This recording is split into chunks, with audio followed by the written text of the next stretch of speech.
that we call Snook, which is a Unitarian Universalist congregation, has a long history of supporting the arts. And we also support improv. So without further ado, to get you right into it, I'm going to introduce the MC and the master of improv for this evening, Mr. Michael Rock. Thank you very much. Thank you, Brian. Good evening. My name is Michael Rock. I'm going to be the MC for tonight. How are you all doing? Excellent. Good. This is an interactive show. If I ask you a question up here, I really, truly would like you to answer. This is improvisation. By your applause, how many people have never seen live improvisation before? I like that you raise your hand, even though I did say by your applause. But the participation is what's important. Participation is what's important. Good. For those of you who have never seen live improvisation, let me tell you what you're going to see.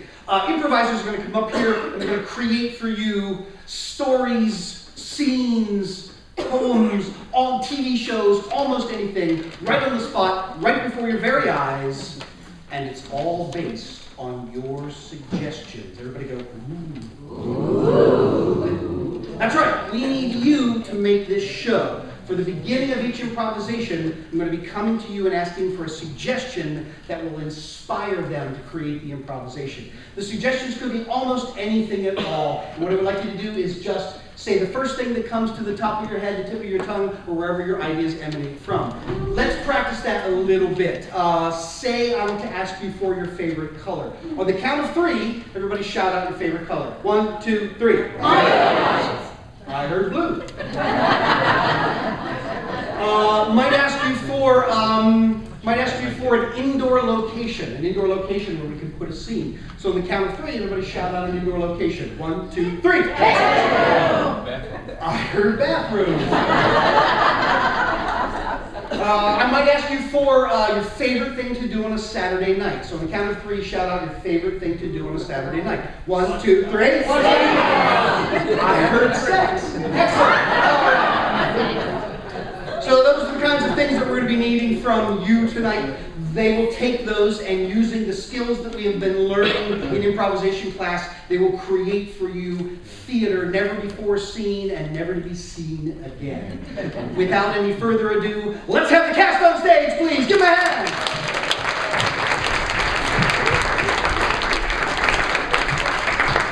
Improvisation uses the cards that some of you filled out when you came in. If you came in early, you filled them out. If you came in late, you probably didn't. Once again, it's good to come early. They're going to, this is called The Buck Stops Here. What happens is one person is going to run to the center, and another person is going to come in. The other person is going to be the wizard of the village, the know-it-all, the king, the whatever, and they're going to be able to solve whatever problem the person is coming in with. The thing that the person is coming in with is the suggestions that we got from you. A problem and one thing that they have to solve that problem. We now take you to a warm-up game called The Buck Stops Here. Oh, great one! Bigfoot has finally been found, and none of the villagers want to leave their home. And all I have is this crayon. Take the crayon, draw a Bigfoot, make a voodoo doll out of him, put him full with needles and spears and other nasty things, and he'll die and everything will be fine. Thank you, great. Queen, oh Queen, I have a big problem. There's a monster that kidnapped all the cats in the village, and all I have is a glass. Take the glass and drip water into it. Cats cannot resist dripping water. They will run to the glass and they will all return to the village. Thank you, thank you. Oh, wise one, a famine has struck the 100-acre woods, and all the heffalumps and woozles are dying.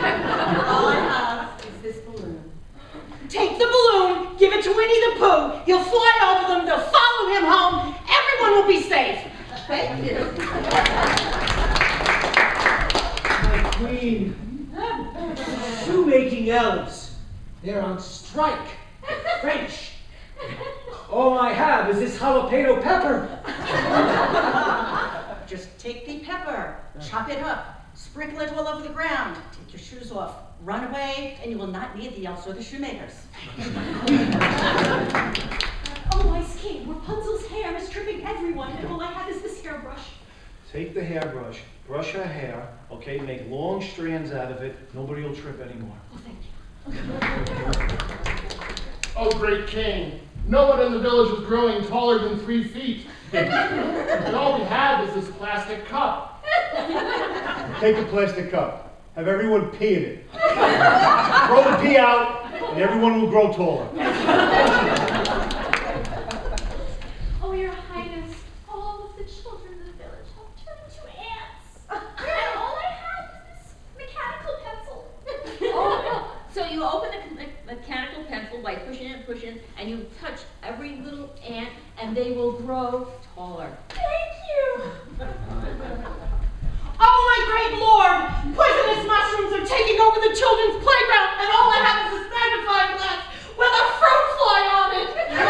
Take the magnifying glass with the fruit fly, and I want you to chop all of the mushrooms, and everything will be okay. Thank you, my liege! Oh, wise one, the witches have kidnapped all the children, and all I have is this drinking glass. Okay, take the drinking glass, pour poison in it, make an excuse to get the witch over to your house. Give it to her, and she'll die on the spot. Thank you. Oh, honorable king. All the dogs in the town have grown wings and are flying. Oh, how is the big pen?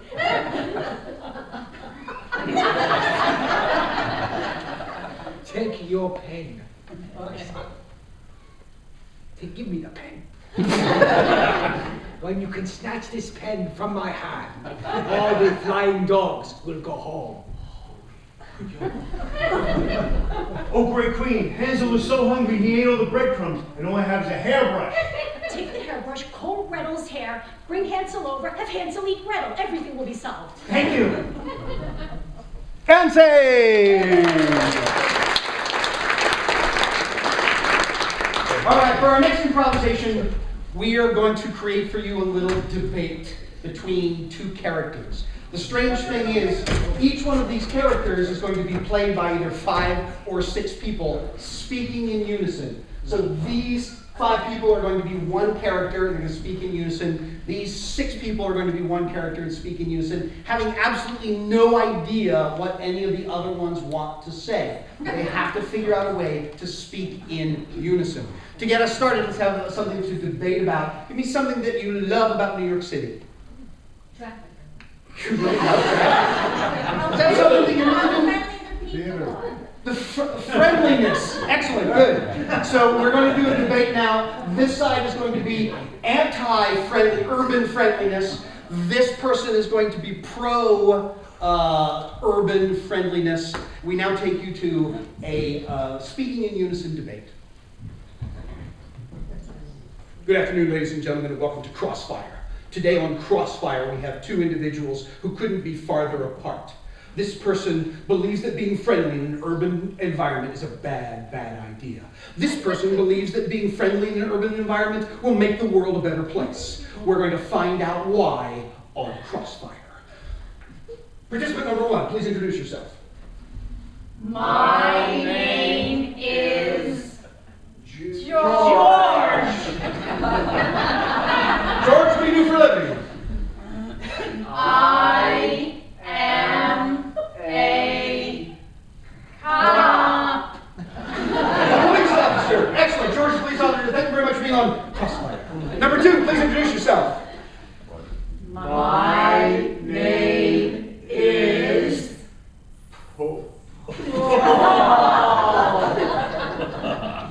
Paul, where are you from? I am from Jersey. Whereabouts in Jersey? I'm sure you don't Hasbro, New Jersey. Great. What do you do for a living? Paul? I am a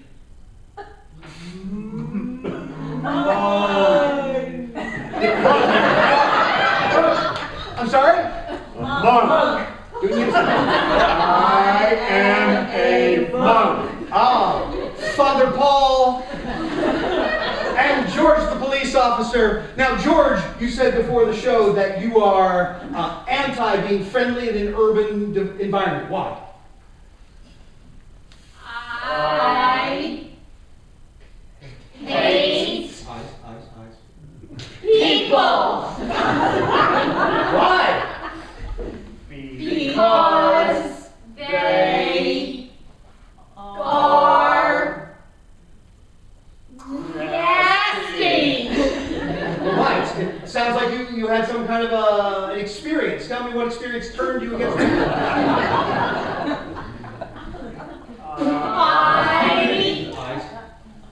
I was mugged. Oh, that's so horrible, George. We'll find out more about that. Let's go to Paul. Excuse me, Father Paul. Father Paul, you are in favor of friendliness in an urban environment. Tell us why. Because people like to be friendly. I'm sorry? Because people like to be friendly. Give me an example. One day I was out and was held up. You were held up. That doesn't sound friendly. What happened next? I started to cry. As well you might. And so finally? The people helped me. How?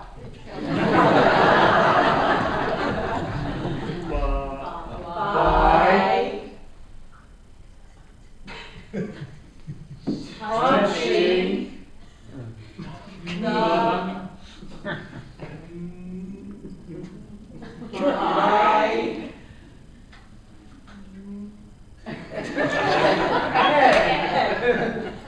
I'm sorry, they did what?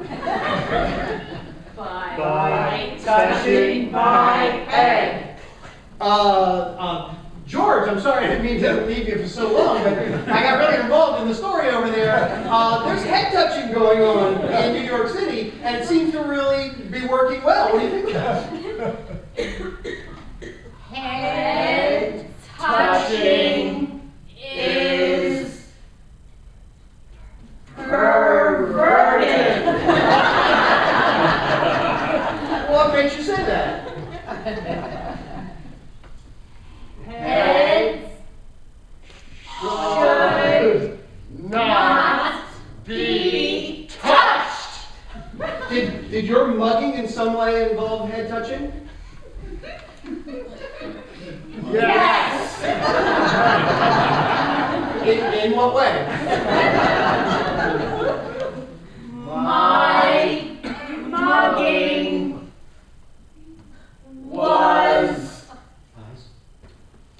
done with a hammer. I'm sorry, with a what? A hammer. I'm sorry, a what? A hammer. One more time. Hammer. It was done with a hammer. And how did that, and I'm curious about the touching business. How did that involve touching?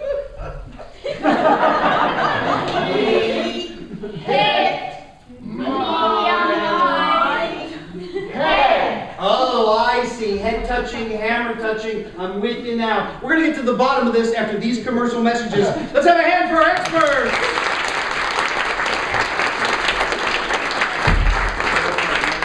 All right, good. For our third and final warm-up improvisation, this is called Hitchhiker. Here's how this works. This is a character game. What's going to happen is one person is going to be driving this car here, and they're going to pick up a hitchhiker. When the hitchhiker gets in, the driver is going to try to match all the characteristics of the character who just got in, except they have no idea who's going to be getting in. These people are going to be making choices about the characters just before they get into the car, and then whoever's the driver has to try to match the voice, match the personality, match the attitude, match the physicality of the person who just got in the car. After I get to see those people try to make that match, I will yell switch, the driver will leave, the hitchhiker will become the driver, and a new character will get in, repeating the process. So they're going to just create their characters out of wherever their strange minds go. So we now take you to the hitchhiker.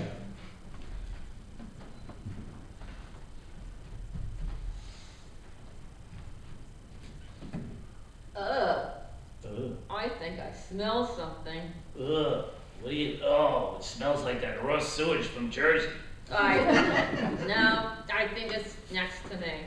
You ain't smelling too good yourself, you know that, lady? I showered this morning. Bet my ass you did.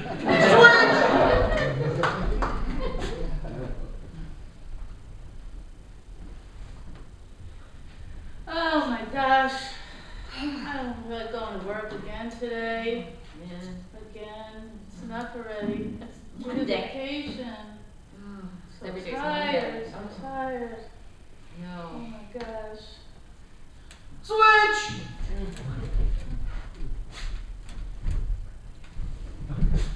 Hi, I gotta get some coffee now. All right, this is my fifth cup. All right, what kind? Starbucks? That's fine. That's fine. All right, I've been out there 3 days. Okay, we're gonna go there now. My boss won't let me sleep. Oh my gosh. All I can do is drink coffee. Oh my gosh. Switch!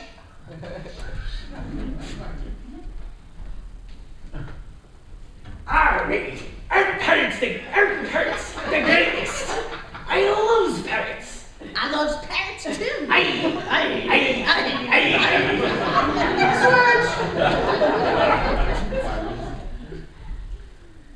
You know, I don't think I like this color on my nails. It just makes me look pale.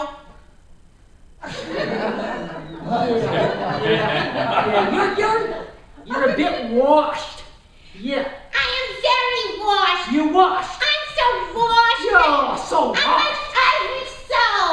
Yeah. You know, and this color makes me look double ivory. Oh, yeah. You know? Switch! Physical too.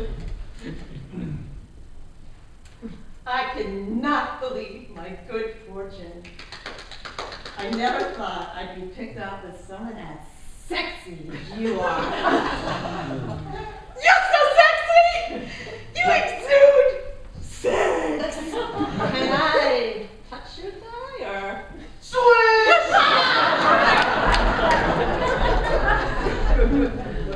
I'm so excited it's going to work today. It's like Super exciting! I've never as much as I want to go today. I know, It's it's such a day. so great. I'm just so glad that you got a job after all these I years. know, I've been working for 27 years. Finally, I felt like the greatest job in the entire world. And I've been waiting to give you a lift for 27 years. Just find you randomly on the street to give me a lift for all this time. Oh, this is so amazing. It's I'm great. so happy. Oh, this is the best day ever. The sun is shining and I'm feeling great. Switch!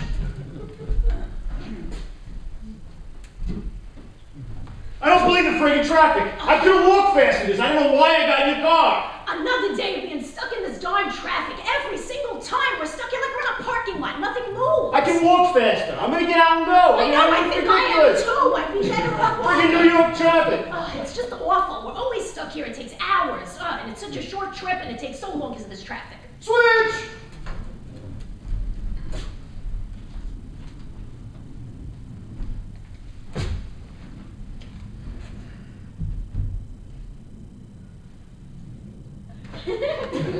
Cole's car.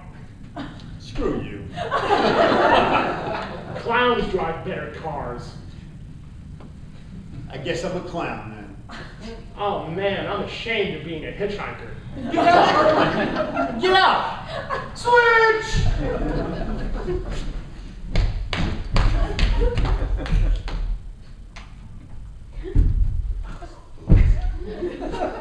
Howdy! Hey, how's it going? Pretty good. Yeah. Yeah, my horsey, he's doing good. Whoa. Yeah, the pelt. Oh, sorry about it. He likes the pants. Like, he's gonna eat your pants, you know? That's fine. Yep. No, he's a good boy. I got 5 pairs of pants in the back, just so horses can eat them. Okay, got some sugar cubes, because I think he's getting a little hungry. Yeah, that You sugar might need a lot There of you go. bits there. Whoa, Nelly. He's gonna go into bits. No,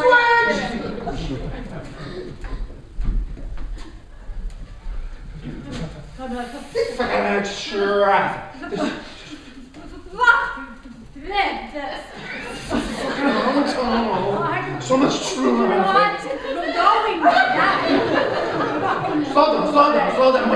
Slow down.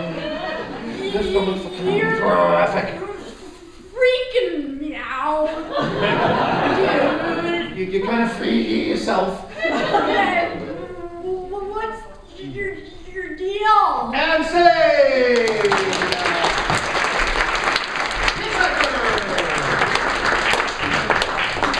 I miss the days of hitchhiking. So many adventures. This next improvisation is very interesting.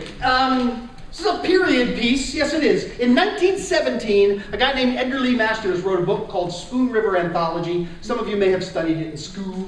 It's basically a series of poems where characters come back from the grave to talk about their life and how they died. And from that was created a theater piece, also called Spoon River. And from that, we've now created an improvisation, also called Spoon River. So these 4 people are going to create for you 4 characters from 1917 who are going to come back from the dead and tell you about their lives and how they died.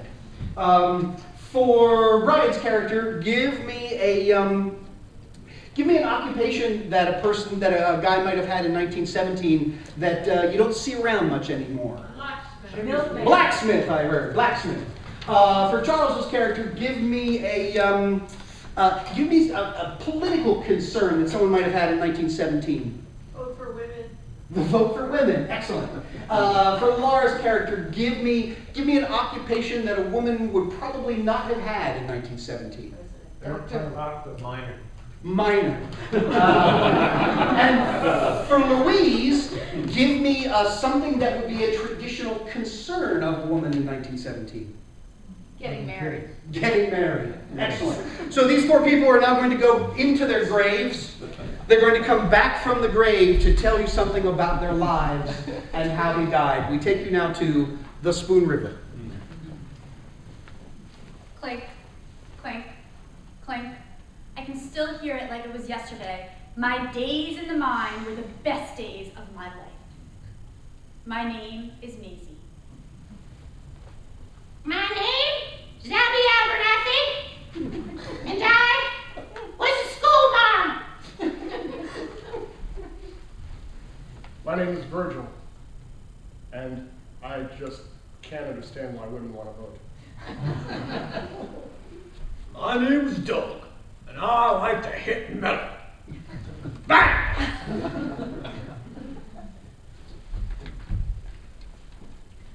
I was the only woman down in that mine, clanking away day after day. But let me tell you, folk, I had my pick of the men. That miner was just down there to get married. And then she also wanted to vote. These women, I'm telling you, next thing they'll want complete equal rights.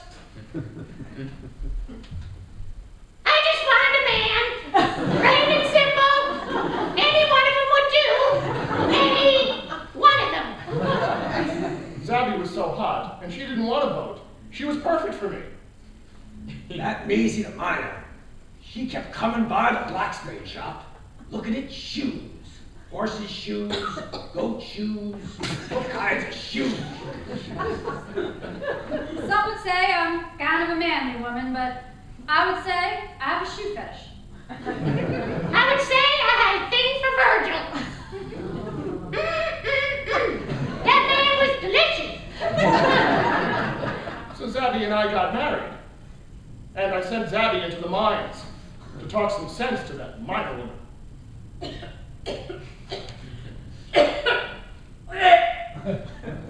The blacksmith, he was hot. Not gonna lie, but he wasn't the man for me. I had my eye on someone else, but he was taken. Yeah, I took him. I took a lot of men, but I took him a lot. They all wanted me because I was so rich and I was dying. And they knew they would inherit all my money. The black lungs spread from the miners to the people of the town, many of them succumbing quickly and suddenly to the death. That Virgil gone, I figured I could get all the women to myself. And still, being the only woman left in town, I couldn't see through the soot. He couldn't see me. So, I shot myself. I made horseshoes for a long time. Died of boredom.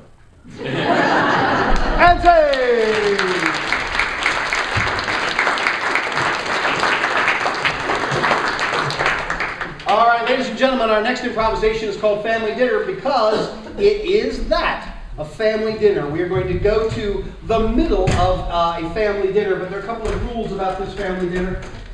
To get us started, I need you to tell me who everybody is in the family. This is what we sat in rehearsal, right? Mix it up.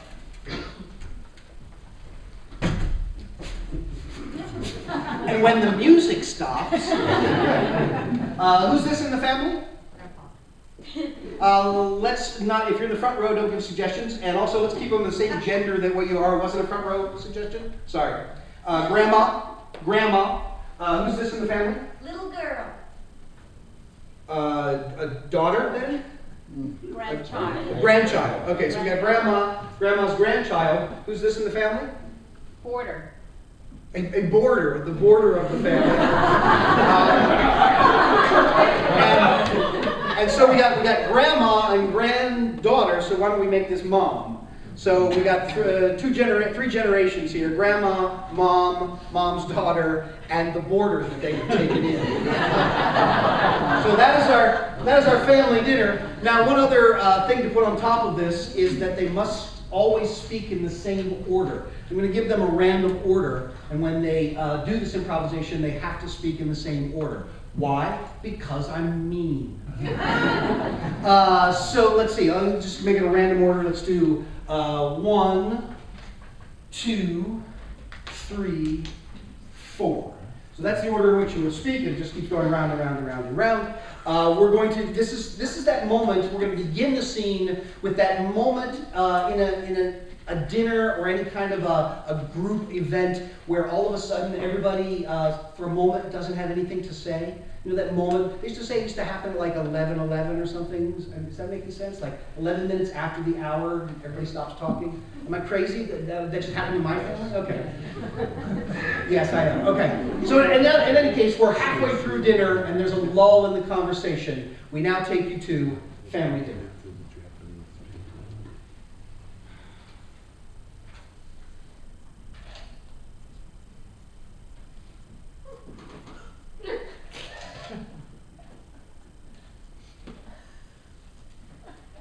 I just want to say, I want to thank you guys for, taking my suggestion to invite the boarder who's under house arrest for Thanksgiving Day.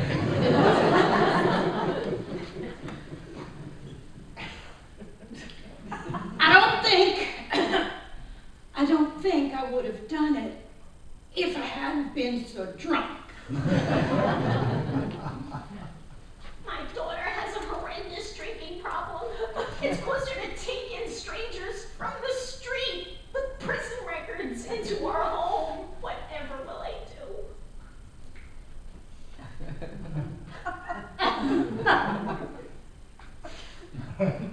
Like any like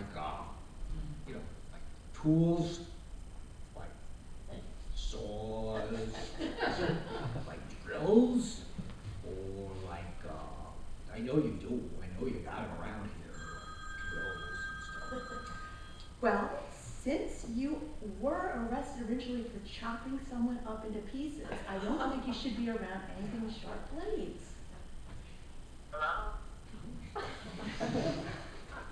You better get your fucking phone.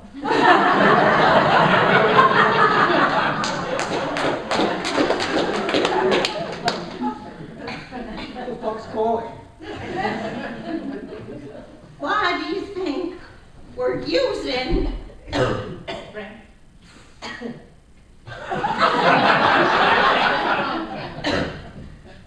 Herbert?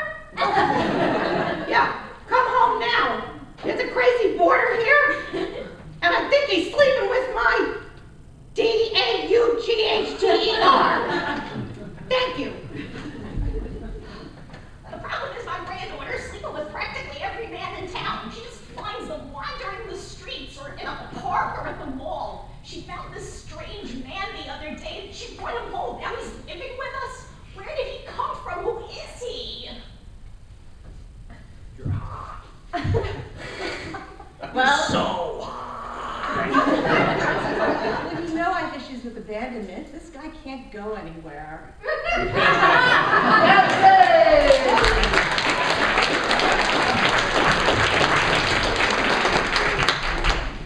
I guess I should have mentioned, please turn off your cell phone.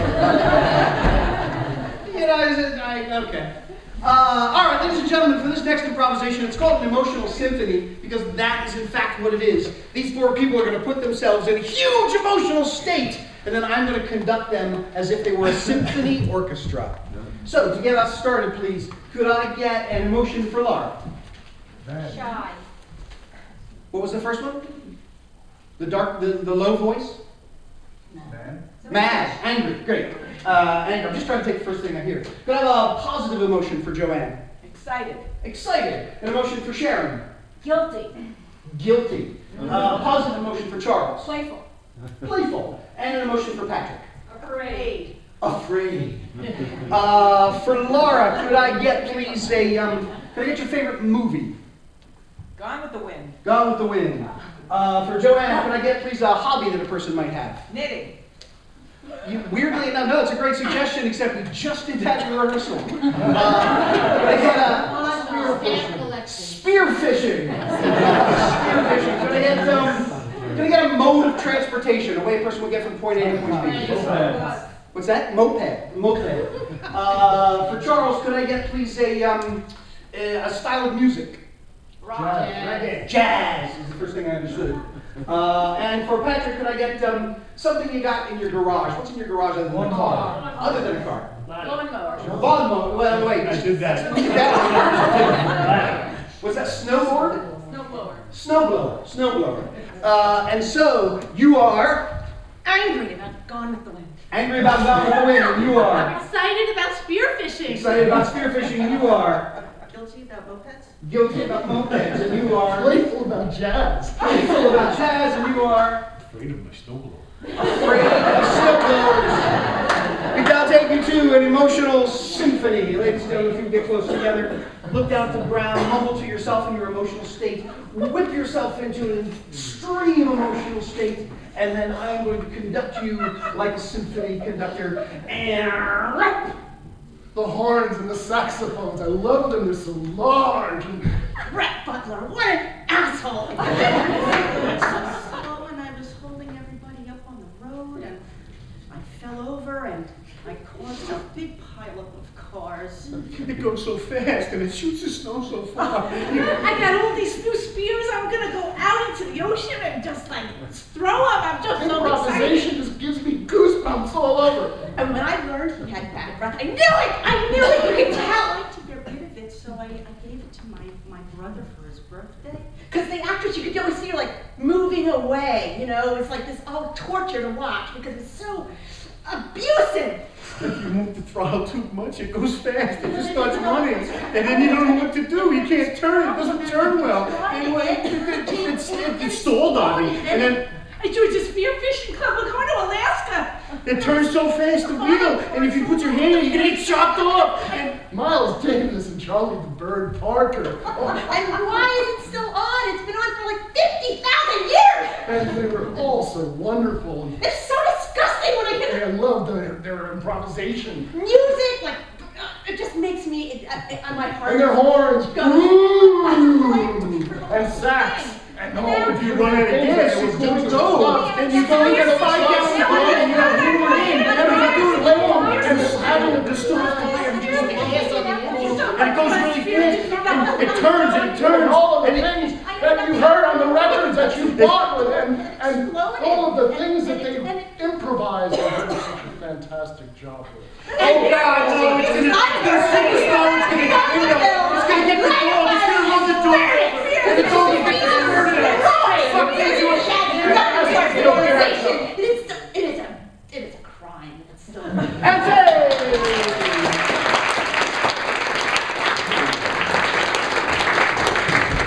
All right, I'm exhausted.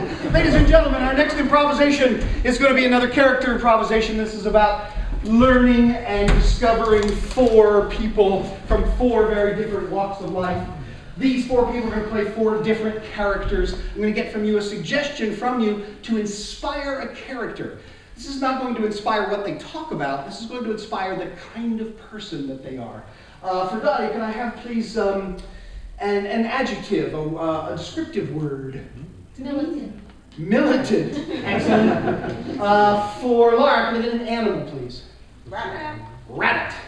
For Pat, could I get another descriptive word, an adjective? Crazy. Sensitive. Sensitive is what I heard first. And for Patrick, another animal? Mouse. Mouse. So they're going to use those suggestions to create some kind of a person.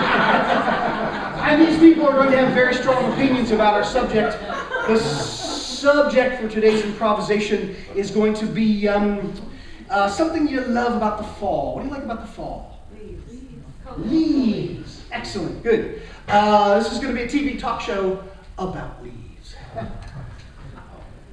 Good afternoon, ladies and gentlemen, and welcome to Suburban Issues. Today on Suburban Issues, we have 4 people from 4 very different walks of life who have very different ideas and experiences with fall foliage. That's right. I know some of you are very fond of leaf peeping, and we're going to find out how these people feel about leaves on our show, Suburban Issues. Let's find out who's on the panel today. Let's start here. Number 1, please introduce yourself. Say something about yourself. My name's Tracy. Tracy, thank you and very I've much. lived here for 30 years. 30 years. Thank you so much for being on the show, Tracy. Number 2. Hi, I'm Fifi. Fifi, thank you very much Super for being excited to be here. Thank you very much for being on the show. Tell us a little something about yourself. Yeah, so I really like raw stuff like celery and I love to cook. Excellent. So we got Tracy, we got Fifi, number 3. Hello, my name is Kashi Baba Ganoush.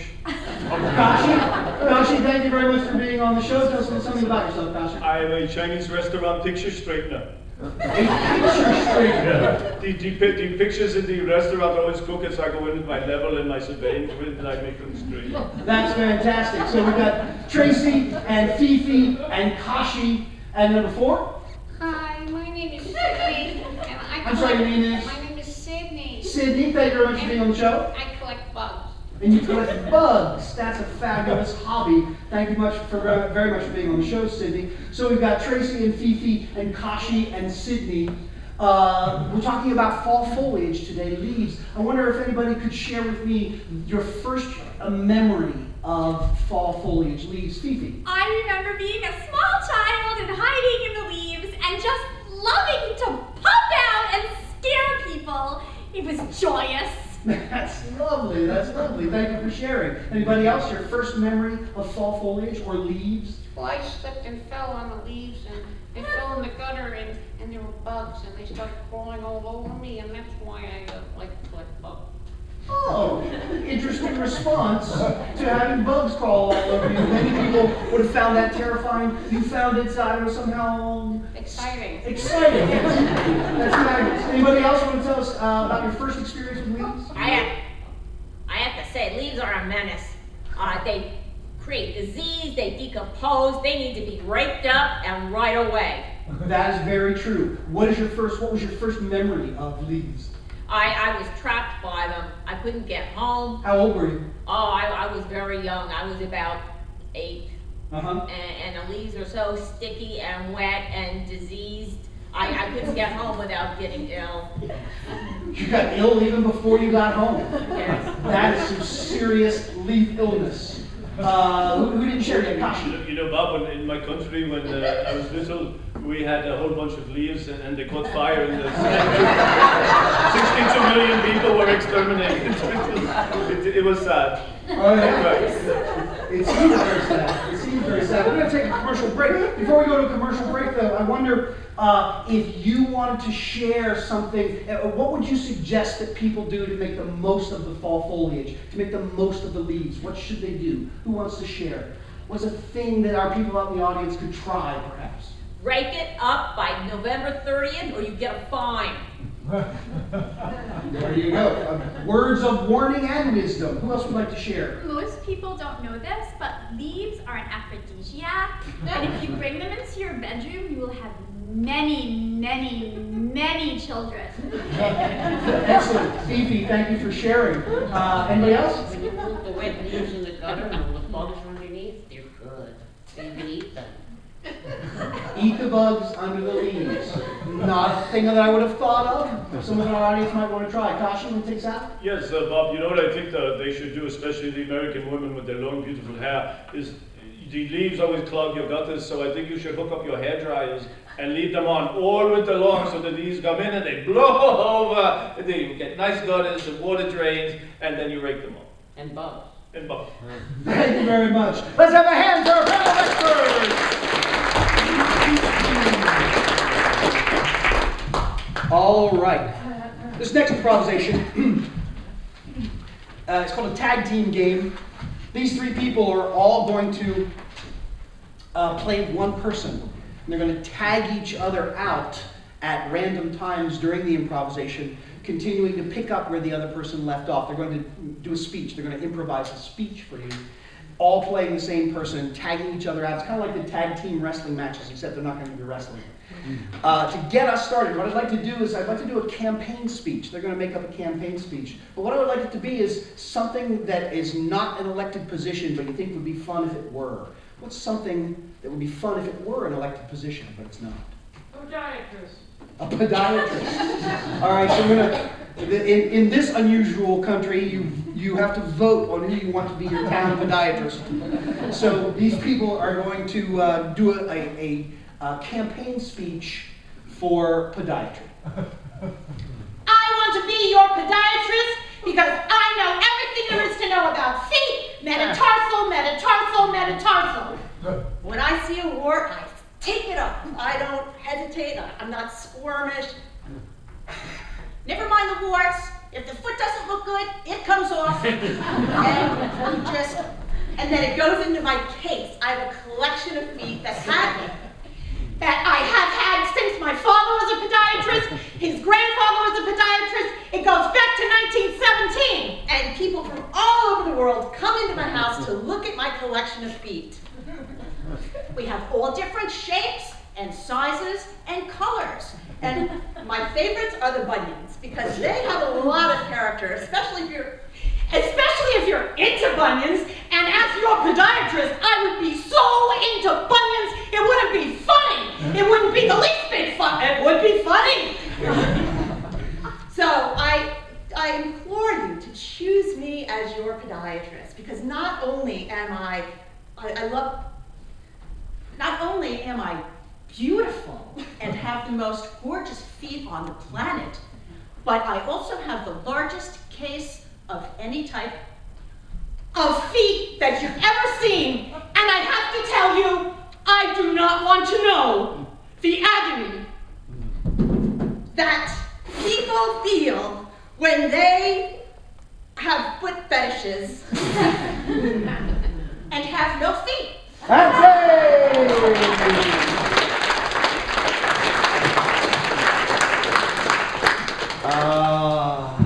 You see where Louise was going there for a minute?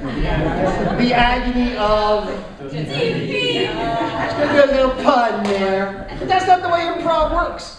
Improv is about the collaboration. Okay, this next is a series of scenes. This is going to go on for a while. This is a series of scenes. It's called a montage. It's going to be a series of scenes on a given theme or two.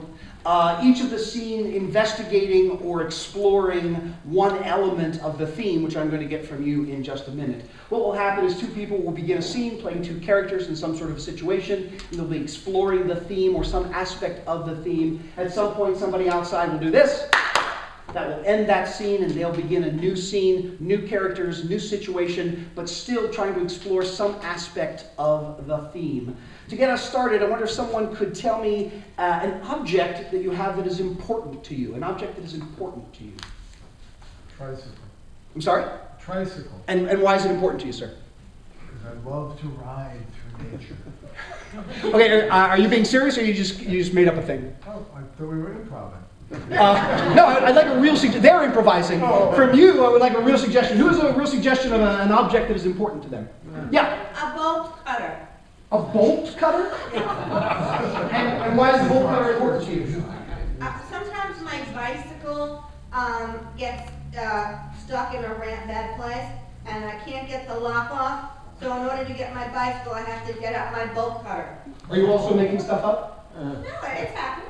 I'm looking for something that's personally important to you. I didn't expect this to be so difficult. Yes. I beg pardon? Ah, something that's honestly important to her, I suspect. And tell me, how long have you been married? Oh, well, I'm divorced now, but...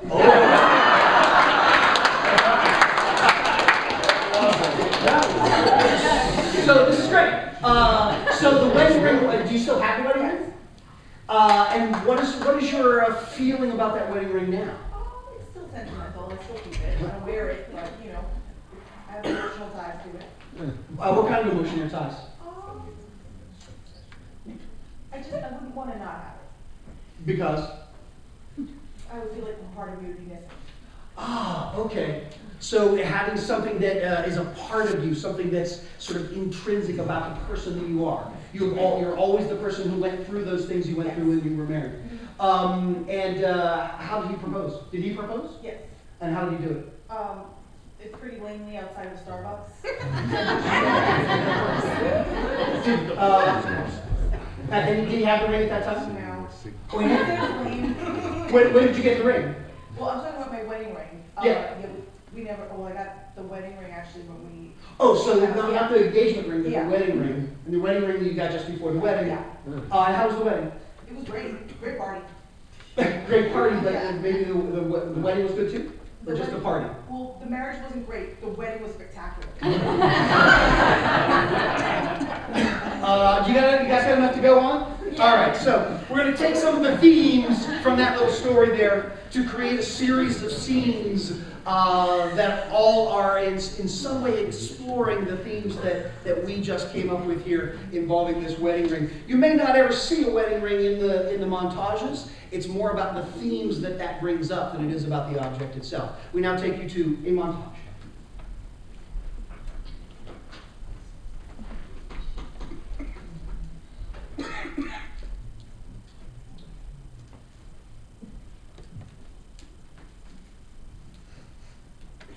I wish you wouldn't go.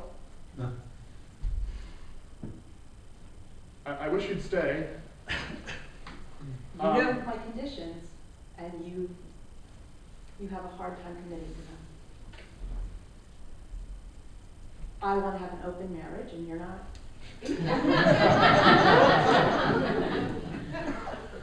Yeah, but I mean, an open marriage with horses, I don't understand that.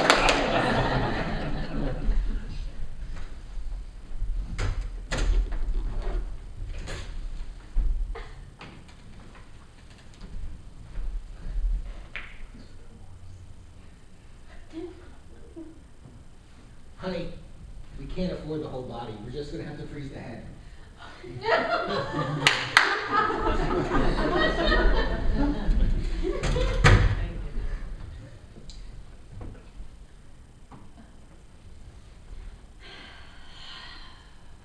You know, I had a friend of mine tell me that you're not supposed to get a ring for every single finger. Only one. You got 9.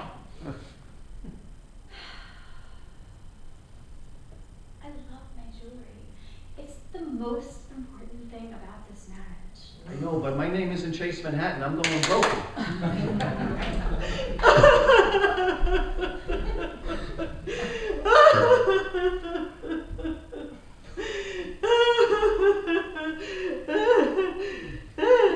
I'm sorry. I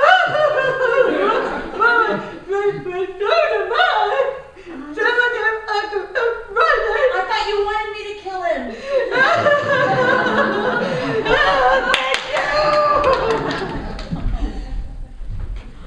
Oh my God, you still have the watch? I do? But I'm never taking this off. I thought Dad was buried in it. Yeah, but I mean, before they closed the casket, no one was there. Oh my God, the memories, I mean, yeah, I have his underwear too. I mean, he had really great underwear, monogrammed underwear. It was really fantastic. I have to call my therapist. Hey, now that the kids are grown, I know it's a very special. Remember when we had our first baby? And the first time the baby went to the bathroom? Remember how silly it was? We invited your mother over to see it and everything? Yeah. Right, remember that? Yeah. I'd like you to do me a favor. Yeah. Would you please throw the diaper out already? The kid's 21 years old. This is such a cool wedding. Oh man, the coffee's awesome. Who would think an Alcoholics Anonymous wedding?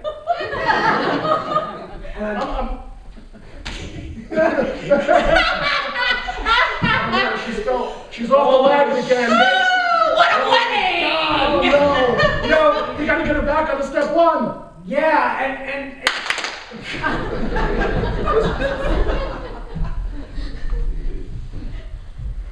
Honey. Yeah. I had to tell you something. What? I'm gay. You're gay? Yeah. When were you, and we've been married 7 years? 8.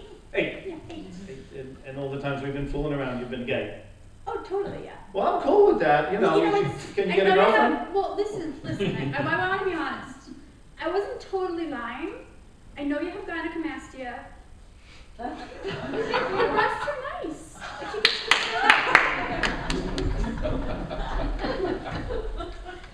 so,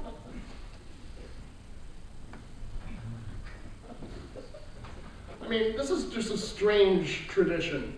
You know, we're married 2 weeks and you're burying your golden diamond wedding ring in the garden. Why? I mean, this is a crazy tradition. You're you're too sensitive. I want it here so I don't have to wear it because I don't want people to know I'm married. But you have your gold bracelets over there, you have your necklace over there, and you're growing plants on them. But how are men supposed to think to give me those kinds of gifts if they think if I already have them?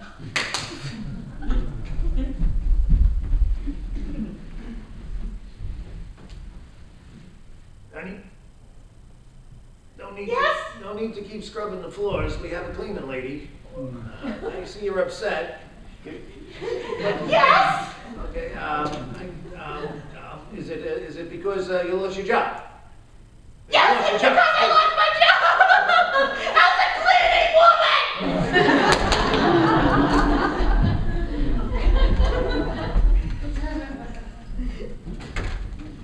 oh, honey, it's been a lot of years we've been together.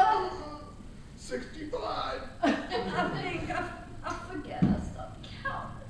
It's 65 years this Tuesday. It seems like just. And you look the same as if you did the day I met you. Oh, honey. You don't.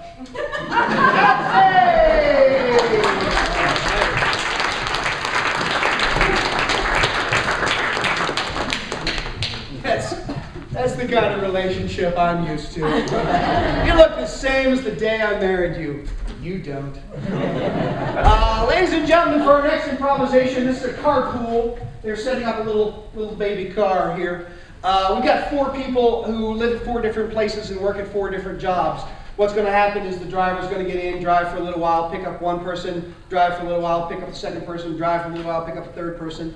and then they're going to get to the last person that they picked up their job, they're going to get out, then the next person's going to get out, the next person getting out until the driver's back alone in the car. But for each one of these people, before we start, I'm going to get for them an emotional state that they are in. You know how sometimes when somebody comes into a room, they affect everybody in the room? That's the basis for this improvisation. When somebody gets into the car, everybody in the car is going to take on the emotion of the person who just got in.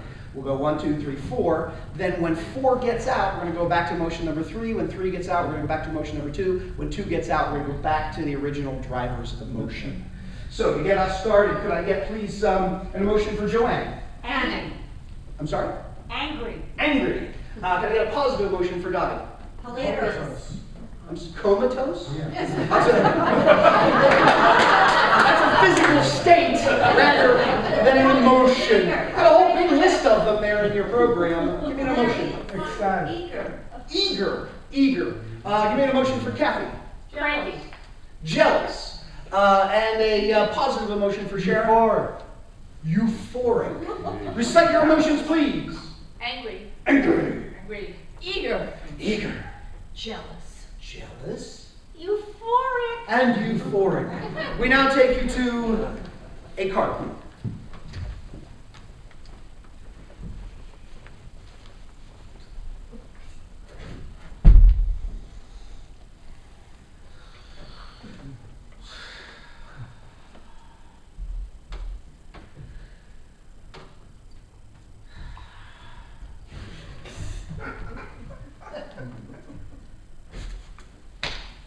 Can't wait to get there. It's great to see you. Yes, yeah. Step on it. All right. It's going to be a good day. I've been waiting for this. Yeah.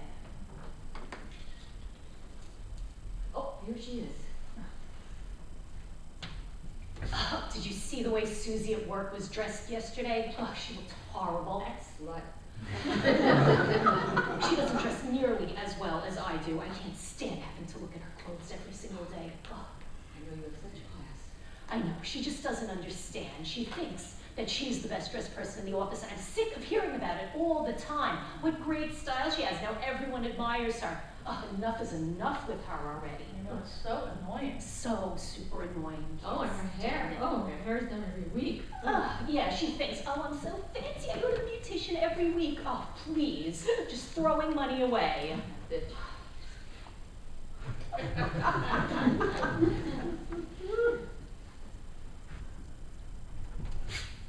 Hello! Hi!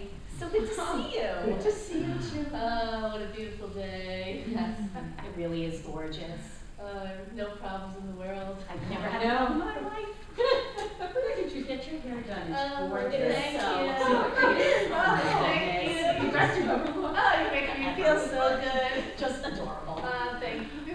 Oh, he's gonna ask. He's gonna pop the question tonight. He is. I know. I've been saying. I'm so happy for you. Oh, So flying. We are flying.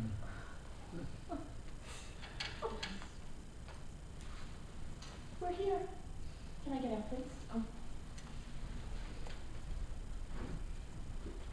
Oh, she thinks she's so cool. I'm so sick of hearing that.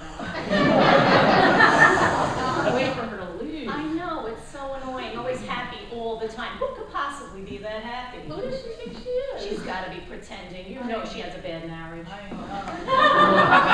This is my stop. My job's right here. Bye, ladies. Hi. Wow, are we there yet? Oh man, I can't wait. Oh, Working on it. it's the best day of my life. Traffic, but we're doing Well, great. I'm gonna ask for that raise. I really am. Good, good. Yeah. Oh wait. Here's my stop. All right. Okay. Good luck. Oh, thanks.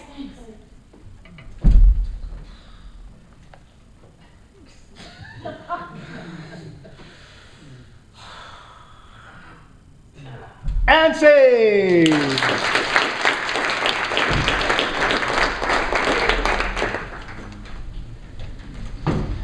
All right, ladies and gentlemen, you want to see one of the exercises we do in class?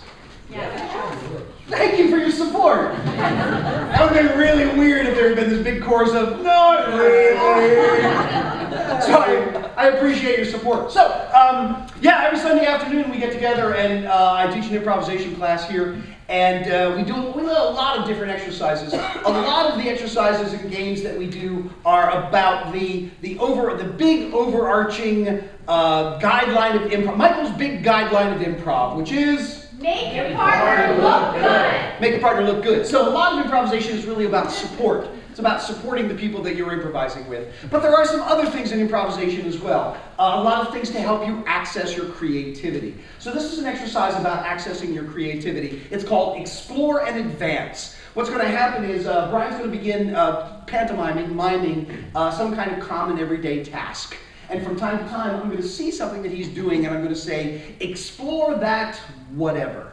Then his job is to literally explore the thing I've asked him to explore. That is to say, find out everything he can about it. Try every possible way to do it. Try it in faster, slower, happier, sadder, more balletic, more awkward, with different accoutrement, anything that he wants, as long as he's still trying to explore the thing I've asked him to explore. After I feel like he's sort of found things, discovered things spontaneously, I'll say advance. He'll then take everything that happened and advance on to whatever the next thing to do to get his chore done. To get us started, please, could I get a chore that you have to do around the house that takes longer than 5 minutes to do? It's the laundry. Laundry. So this is explore and advance.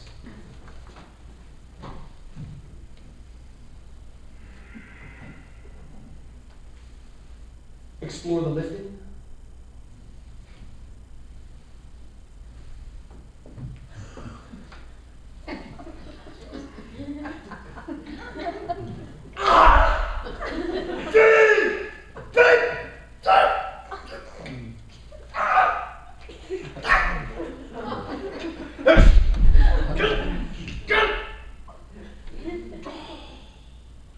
Stay with lifting. Explore lifting.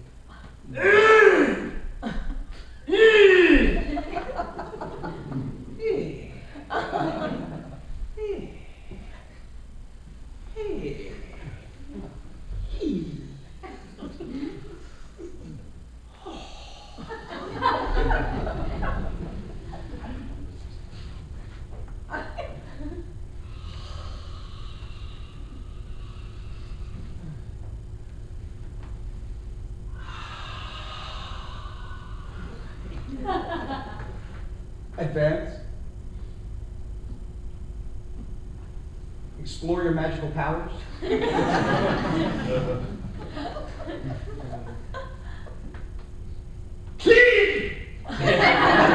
Advance.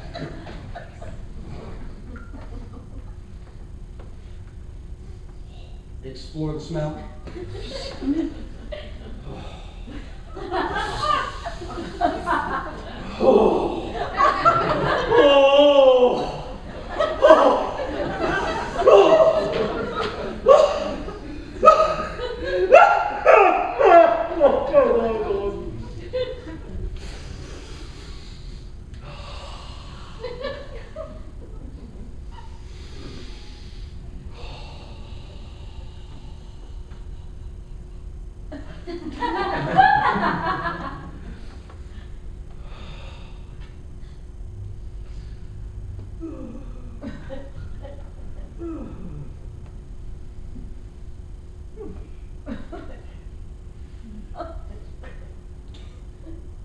Advance.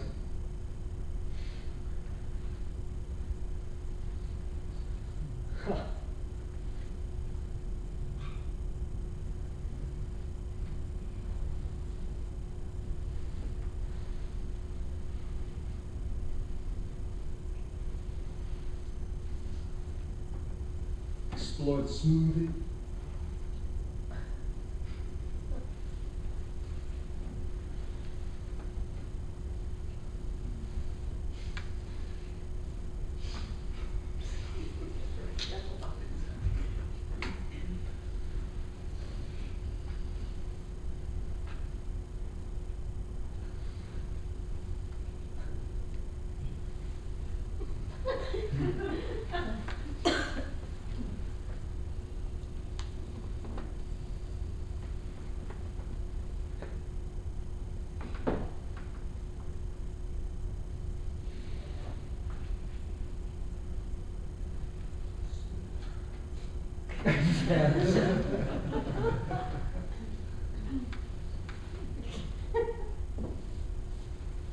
Explore the tosses.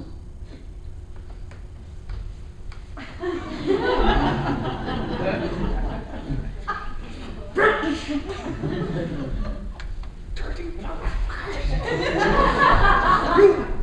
bastards!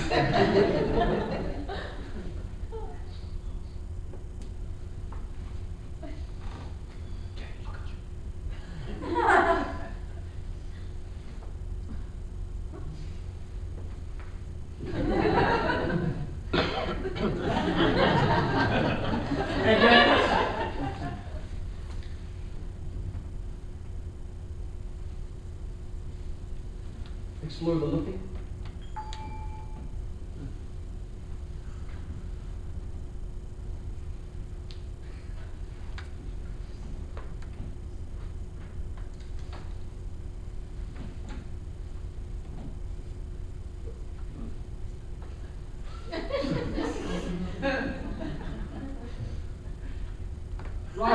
Roger, we have ignition, we have spin cycle. Roger.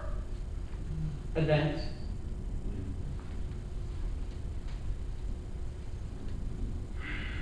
Explore that exhale.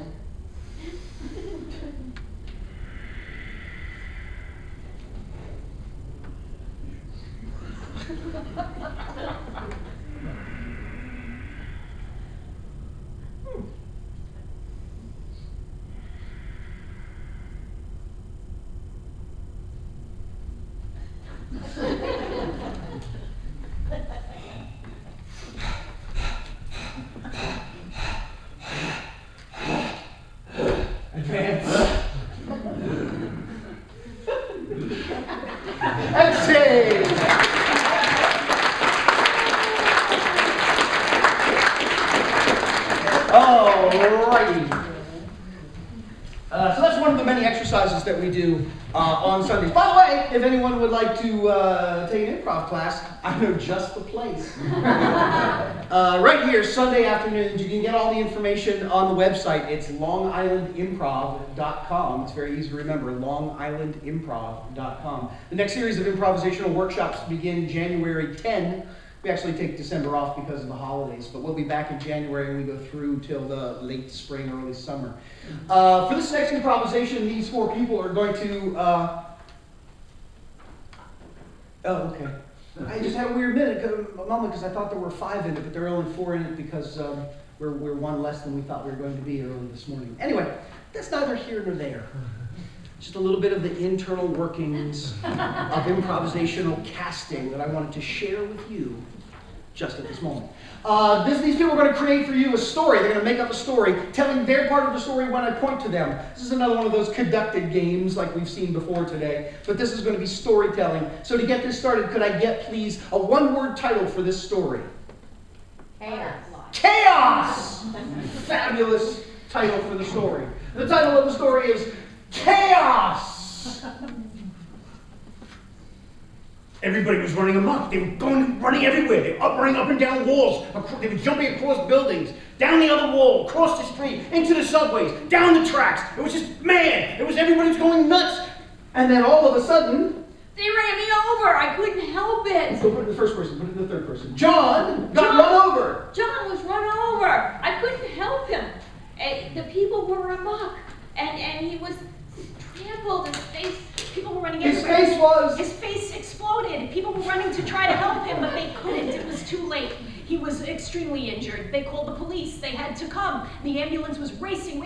And John got help. They got him right to Bellevue, and they were able to revive him and rebuild his face. But now he looks completely different. And no one recognized him. And it was just magical because now everybody was wanting to be his friend. They were just so amazed. He's so handsome now. I want to marry him.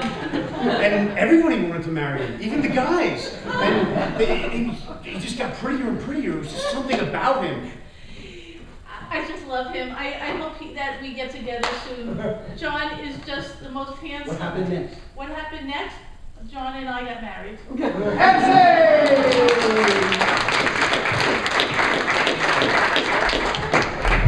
All right.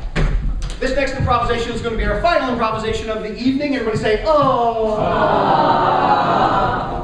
I would like to thank you all for coming out on a Saturday night, a kind of a cold Saturday night. I appreciate your taking a chance on improvisation. I would also like to take this moment to thank Snook for being our host. Let's give them a round of applause.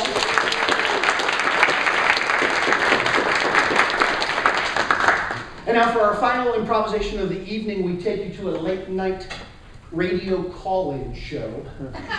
To get us started, the subject of the late night call-in show is something that you love about Thanksgiving. What do you love about Thanksgiving? Turkey. Turkey. Let's say food. Say Thanksgiving food. We'll say Thanksgiving food. So the subject of tonight's late night call-in show is Thanksgiving food. We take you to late night call-in.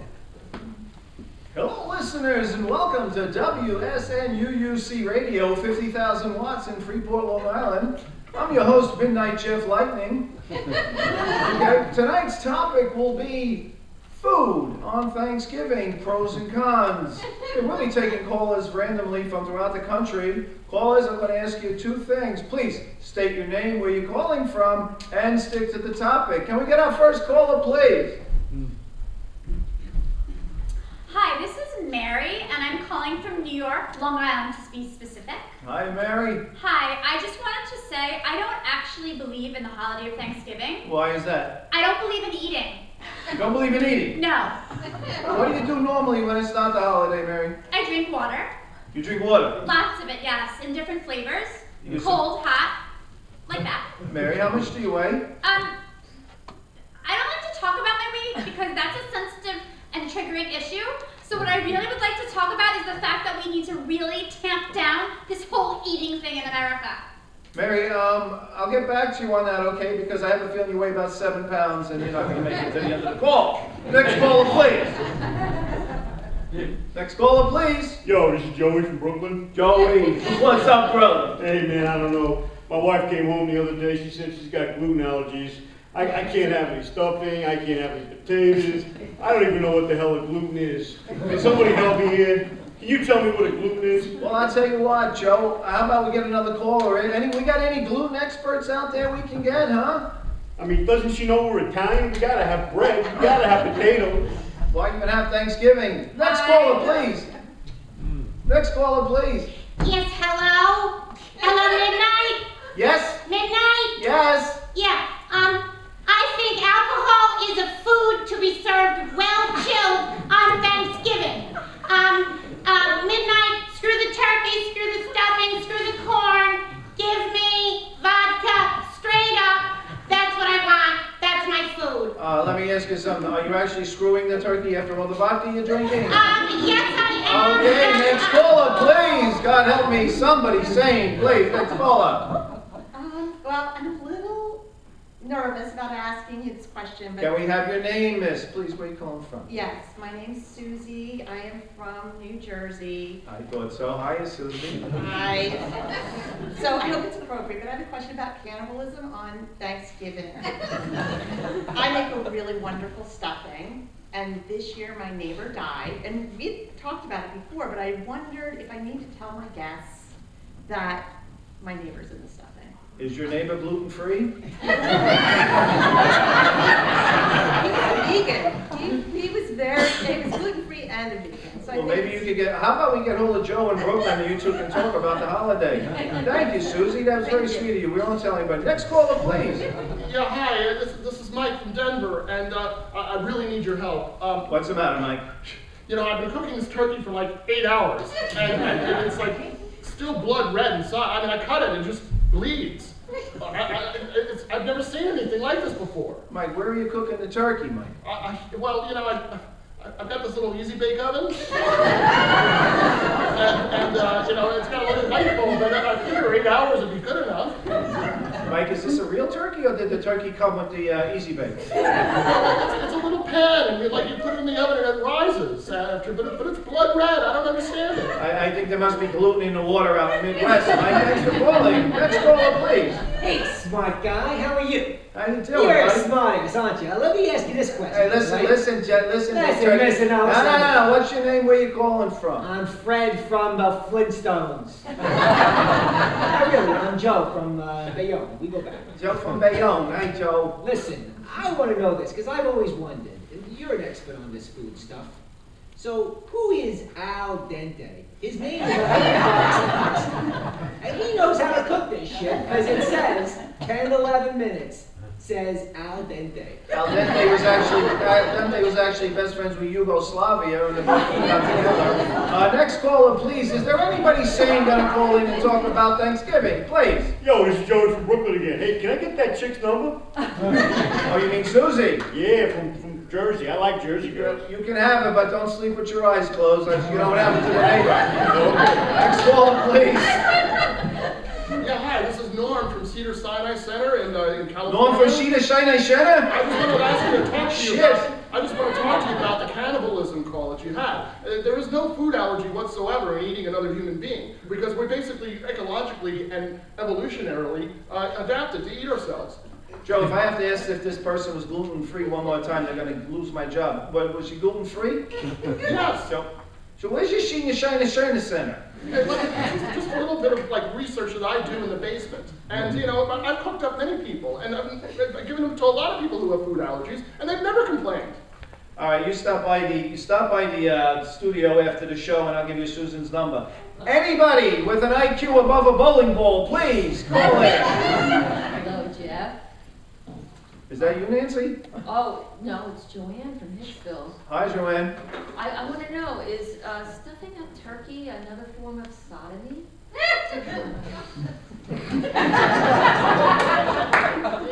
Have you been sodomizing or stuffing your turkey on a regular basis there, Joanne? Well, once a year, make a view. Well, that's the nicest compliment anybody ever said. You're sodomizing a turkey with me in your thoughts. This is terrific. Next caller, please. Hello, Jeff. Hi, how are you? You're on with Jeff. Jeff, What's your name, young lady? It's April from Elmira. April from Elmira. Yeah. Hi, April. How's things up there? Are you in a prison up there? Huh? I'm not in a prison, That's but great. I felt like I was in a prison at Thanksgiving dinner at my cousin's. They served a tofurkey. What the fuck is that? A tofurkey. What is that? I've never heard. I went to cut into it, it wiggled. What do I do with that? Is that like a tofu turkey? Is that what I I'm don't know what it understanding? is. Is any callers out there familiar with the tofu turkey? Please give me a quick call. It has no taste. I don't think it has gluten either. Maybe somebody else can eat it. I don't want to eat it. Well, that's good if you're a cannibal. Next caller. Hello? This is Patricia, and in me house, we serve parrot. We don't serve turkey, we serve parrot. Are you like Blackbeard's wife or something? You serve a parrot? Yes, that's right, and please don't be talking about me husband, because me husband is at sea, and I'm home stuck with the parrot. Well, first of all, stop talking in Ebonics. This is America, okay? That's not Ebonics, it's pirate talk. Hey, hi, you understand what I'm saying there, Mike? Do you look anything like you sound? I look exactly like I sound. Next caller.